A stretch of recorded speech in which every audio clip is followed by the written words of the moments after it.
Well, in there watching KU play, catching up with some friends that I hadn't seen in a while.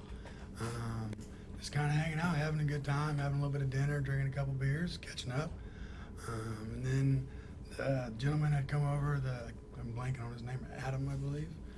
He had come over, he had come outside and started causing a little bit of conflict. And one of my good friends had went up and said, you don't do that. And of course, I noticed him going up and saying that to him. They were about the same size, short guys. And I was like, well, I'm not going to let my friend be in that kind of situation just in case he wanted to do anything crazy. Unfortunately, he did. But I helped get him out of that situation, helped escort the Adam gentleman out of the bar. And unfortunately, he returned about 20 to 30 minutes later with a different agenda at that time, apart from just verbally harassing. And that's when it all changed.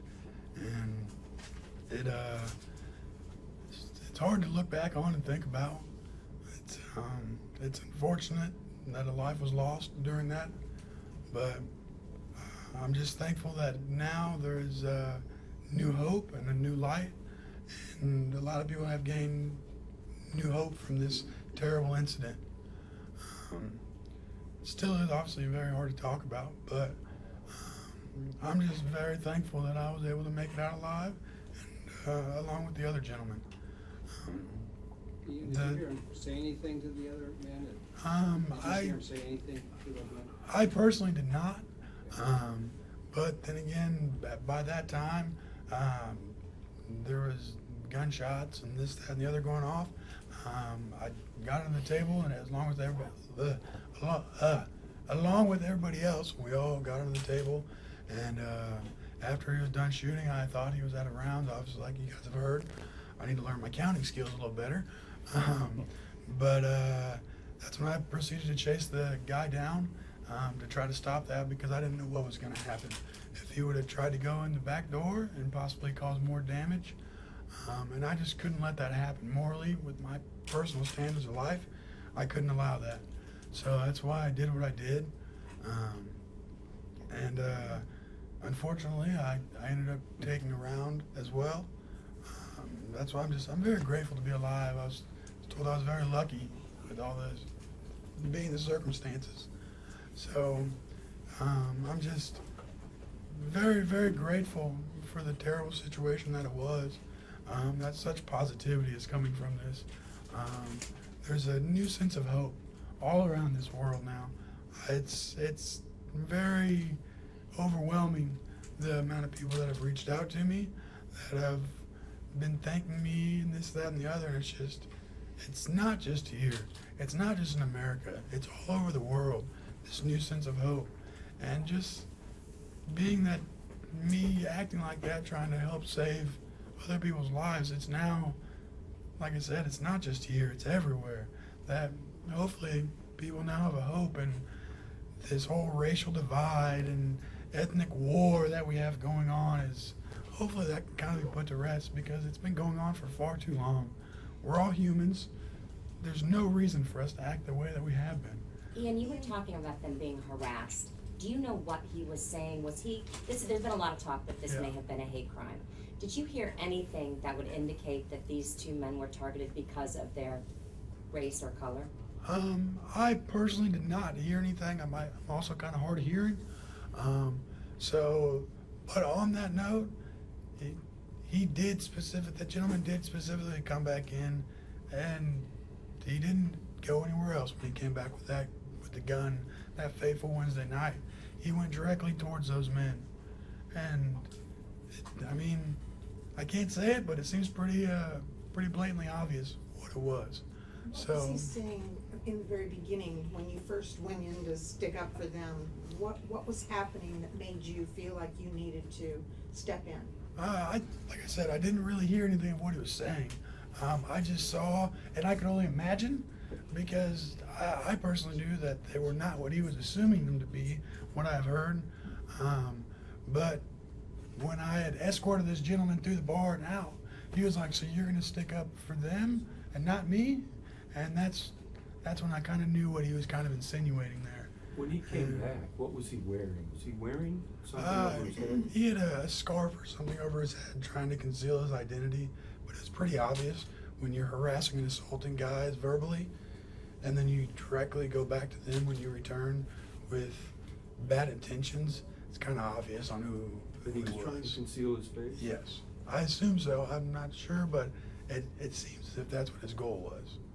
So. How are you reacting now to seeing all this support that you're getting? And, I mean, the money donations alone are huge, plus all of the literally around the world support that you're getting. What does that mean to you? It's very overwhelming. Like I said, I can't say thank you enough for all the support and the outreach that I've been receiving. It means a lot, because I mean, it's just I still can't quite grasp everything. It doesn't seem real, but it was definitely a very real evening, and a lot of lives were changed that night, and a lot of lives will never be the same. So, You know, there's a lot of chit chat on the internet throughout the world about how this is a hate crime, and kind of has given Olathe a bad name in the United States and Kansas a bad name. Can you talk about the good things that you saw happen inside of that bar that night by folks just like you? Well, honestly, I didn't really see too much. I was laying on the ground outside of the bar, fighting for my life at that point. So I didn't really get to see too much of the support that everybody was giving each other.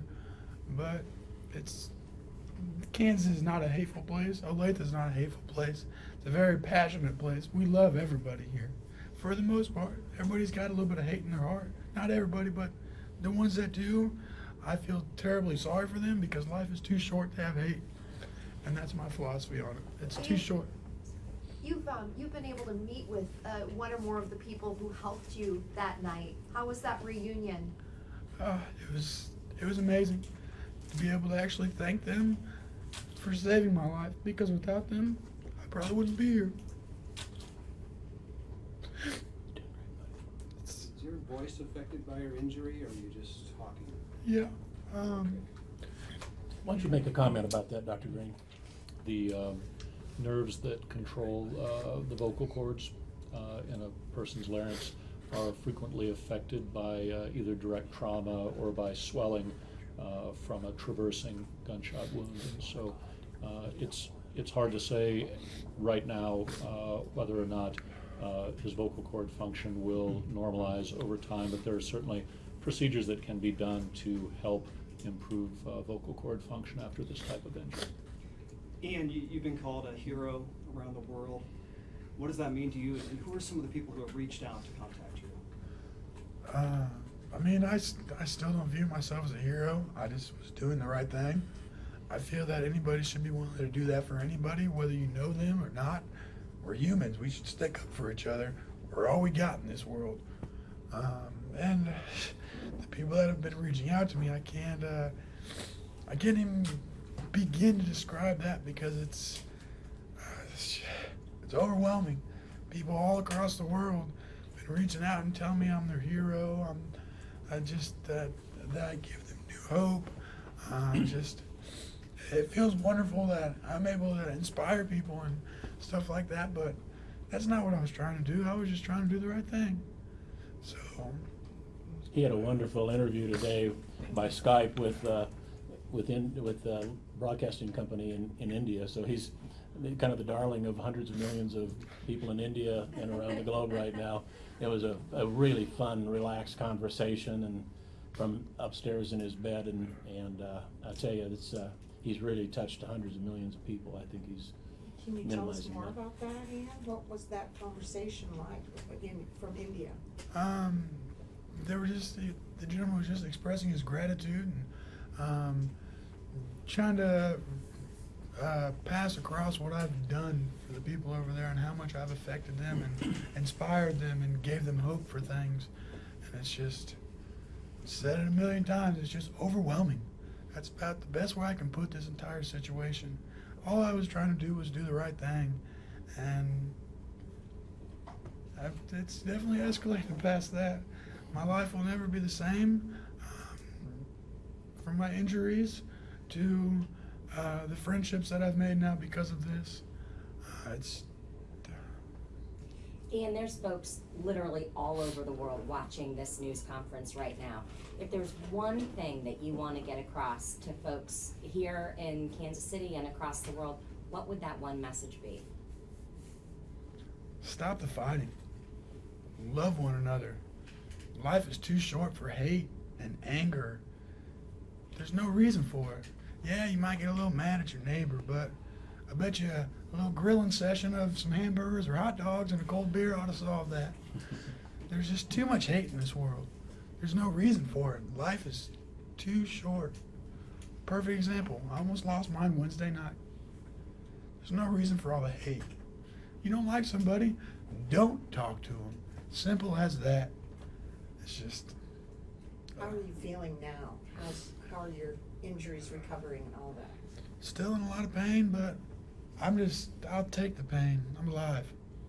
I'm alive and I'm making an impact. I have no clue what I'm making right now. It's very grateful that I'm giving people new hope, and it's beautiful. It's beautiful. I love it. Have you settled into the fact that you're being called a hero? Is that still something that's uncomfortable for you? I've kind of settled into the fact. I still don't think I am. I was just doing the right thing. But if people want to call me a hero and that makes them feel good and gives them some inspiration, then so be it. I'll be that hero too. So. And then just to clarify, you said you helped escort the man out, right?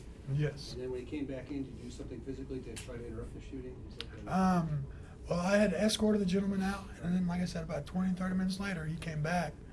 I was sitting on the patio watching the game, and at that time, somebody had said, he's back, he's got a gun. And by the time I was looking back, he was already in opening fire, and that's when we all bailed underneath the tables. And by the time he was done shooting, that's when I got up and tried to chase the gentleman, You'd already been the guy shot by down. then? I was not shot by then. Oh, when you were chasing him is when he turned and shot you? Yeah, when I was chasing him down, trying to subdue him so that way he could be held responsible for his terrible actions, that's when he turned around and shot. How close were you able to get to him before he ended up shooting you? My hand was about to be on his shoulder. I was right behind him. So you came up from behind and he heard you, or what happened?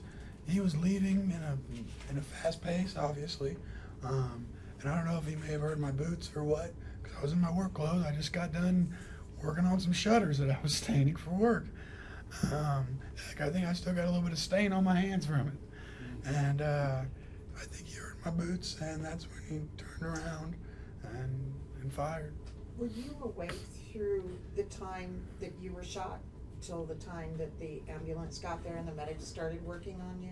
Yeah, I was awake, thankfully, because if not, I may not be here. I was just trying to keep a cool and level head, trying to make people laugh, crack some jokes, because that's just me. That's my personality. You ask any of my friends, I'm always a guy to try to make people laugh. And I knew if I didn't make people laugh, it may stress me out and make me more nervous, and that could have been very detrimental to my life at that time. And we heard a witness said that they thought it was you that might have said, "Why did he do this? I don't understand."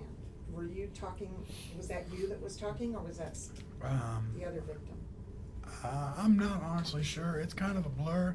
I remember making some jokes. They said they didn't know if they could lift me into the ambulance, and I was like, am I too fat or what? Trying to keep a little humor. And I remember while I was in the back of the ambulance, while they were bringing me up here, I was like, oh shoot, when you turn around, and oh, what's wrong? And I was like, oh, I forgot to pay my tab. Just trying to make them laugh and keep the environment just as relaxed as possible, because it was a very, very close call. And if I would have gotten nervous and started letting myself get nervous, my heart rate started going, I may not have made it to the hospital.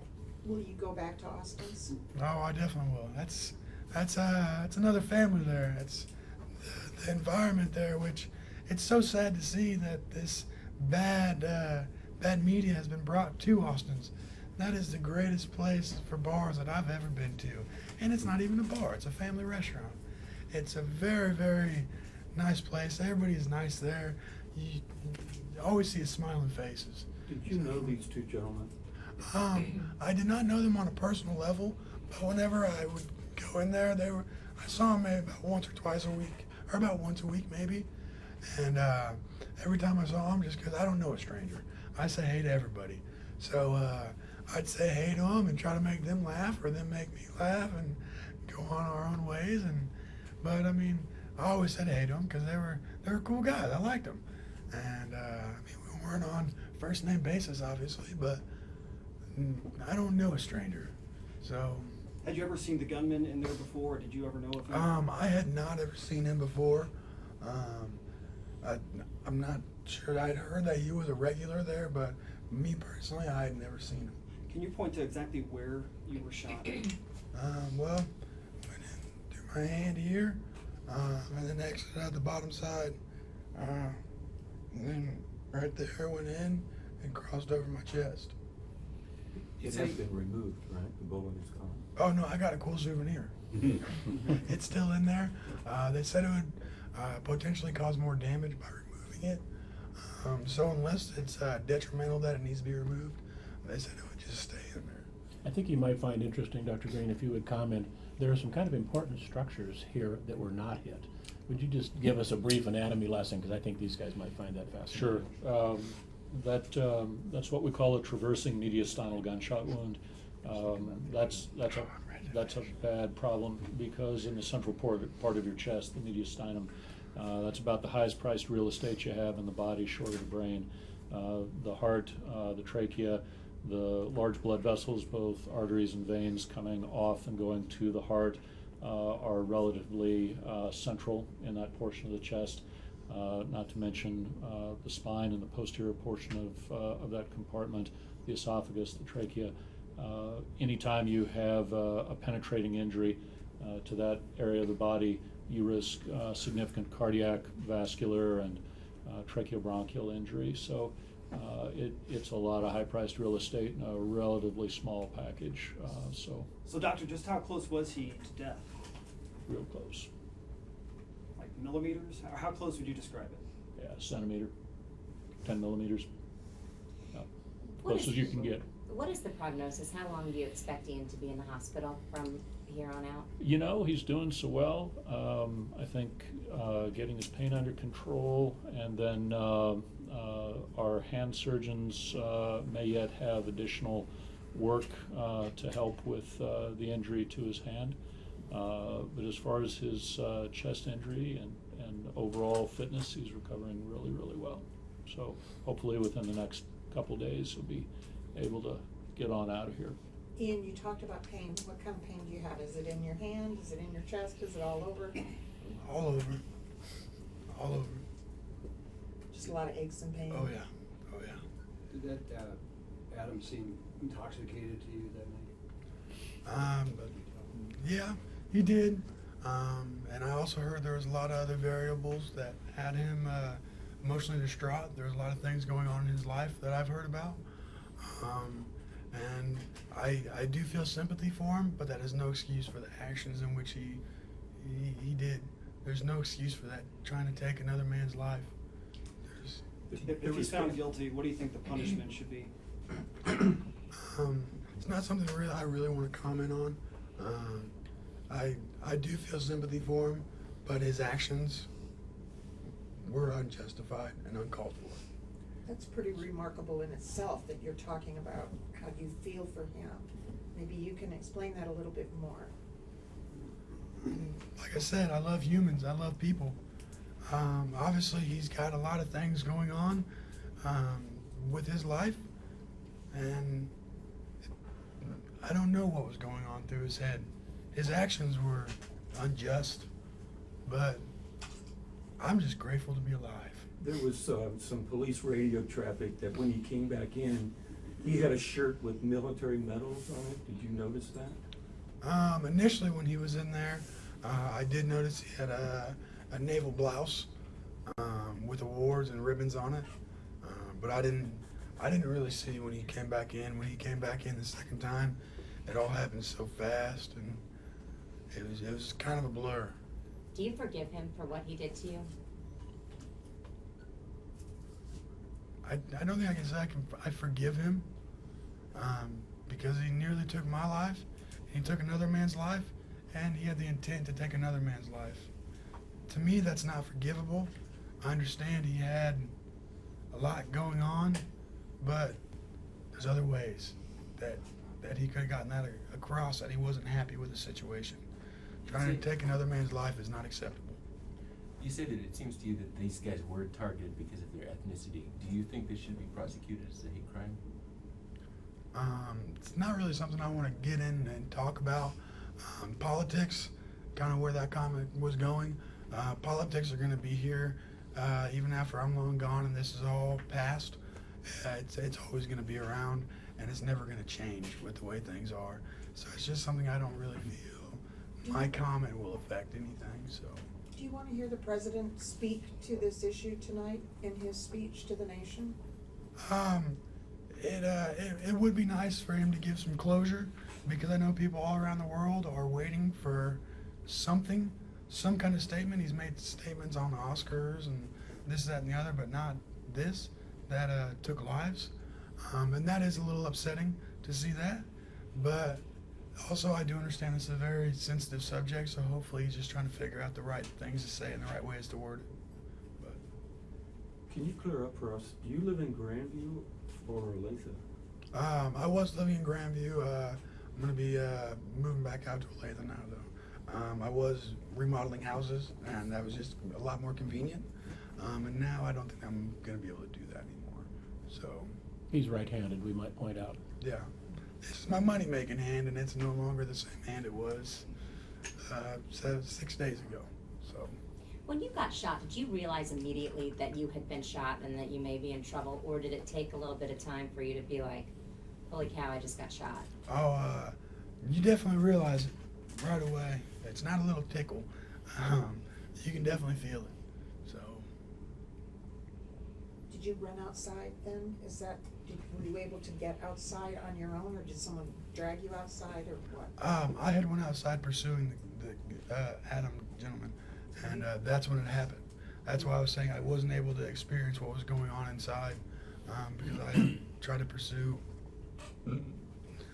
Adam and try to take him down So to you where were the cops shot were coming. outside the bar, and then that's where you Correct. collapsed. Correct. But the other two men were shot inside the bar? Correct. I'm very grateful for the simple fact of, if nobody would have came outside, I may have died right there on the concrete, because there was 5 gentlemen that came out and helped save my life out there that fateful night. Who were they, do you know? And you have spoken to some of them? Yeah, I've spoken to some of them. Blanking on names. It's been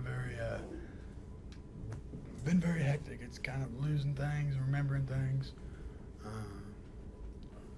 Maybe I'll remember the name sooner or later. It's just kind of a lot right now. It sounds like you might need to do a shift in careers or jobs or something. Have you thought about that? I mean, do you know what direction you might be taking it? Not really sure yet. This is still a lot to process. I'm just very grateful to be here. So very soon I'm going to start looking at what I'm going to be doing, but right now I'm not quite sure yet. What do you have to say to the 2 gentlemen that flank you? Because it seems to me that there's more than one hero in this room. I definitely agree with that. Thank you. That's all I can say. No other way to put it. He's a good one. We have, I promised Ian that he wants to save his breath and save his voice, so if there's one last question, we'll take it, and then I'm gonna wheel him on out. Dr. Green is kind enough to stick around to answer any questions you might have about some of the technical aspects. Any last question? Just Any anything concerns you'd to like to people? say to the people? Thank you for all the support. It's been overwhelming, not just for me, but for the other families and everybody affected by this. It's awesome to see. I just wish it didn't have to be an instance like this for the support and the communities coming together all around the world. I wish it didn't have to be from an incident like this, but I'm just very grateful to see it happening. He's got a great family support. His mom and dad are here now, and it's been a real treat to get to know his family. So thank you very much. I think we'll go ahead and stop the interview at this point. We'll get him back to his room, And Dr. Green, if you'd be willing to stick around for a few more minutes, just appreciate it. Yeah, I'll Thank see you, you. Ian. Thank you.